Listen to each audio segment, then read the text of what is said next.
Alright, so you guys are wondering what battle arts are. It's a new mechanic in Dark Souls 3 that basically replaces an otherwise useless button. Pretty much in every other game, when you're two-handing a weapon, L1 would block, and L2 would also block. So now, in this game, L2 actually has a unique function. Different weapons have different battle arts, but basically what it is, it's some kind of modification to your moveset in some fashion. So the longsword, when you're two-handed and press L2, you go into what's called ready stance, which is this here. It actually lets you move around kind of slowly, but basically what this does is it now lets you use R1 and R2 to use two unique special attacks.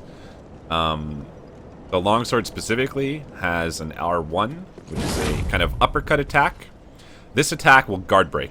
So if you hit an enemy who's blocking with this attack, they'll guard break.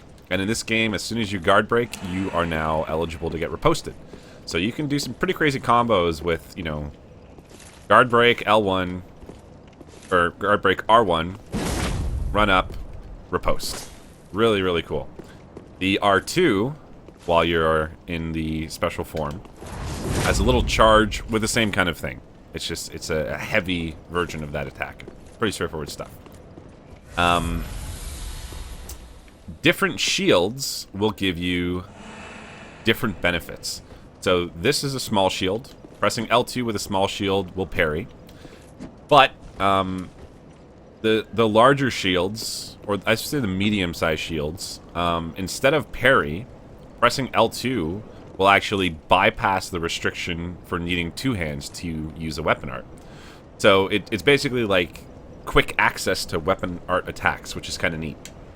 If you actually look at the shield icon, there's a little sword, and that's what the weapon art indicator is.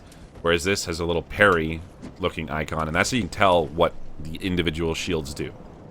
Now, this is a different weapon. This is the Greatsword, Ultra Greatsword class, right? So similar to this Y-hander. But this has an entirely different weapon art.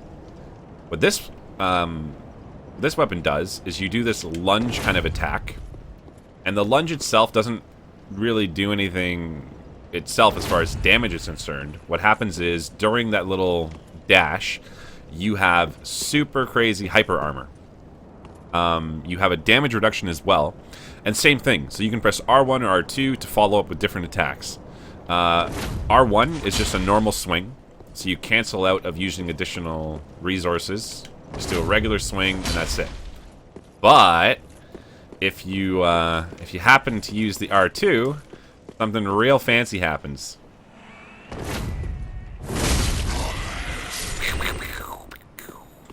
Really cool. Now, there's mana being reintroduced into the game. I think they're calling it focus or something. It's not really mana, but in functionality, it's exactly the same as mana. And using weapon arts, using spells, using miracles, all of that will consume your mana.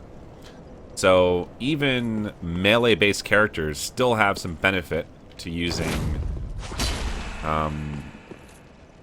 like whatever intelligence or attunement stat or whatever it's going to be that determines that. So it's kind of cool. It's kind of cool how they integrated and balanced it.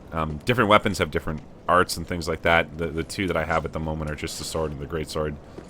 But hopefully that gives you an idea of what the weapon art system is and kind of how it works.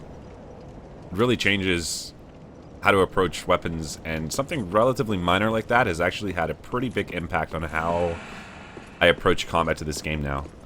Been playing the network test for a little while, and in PvP, it just feels so different by just having that extra little option. So, I don't know. I'm really excited. Hope you guys are too.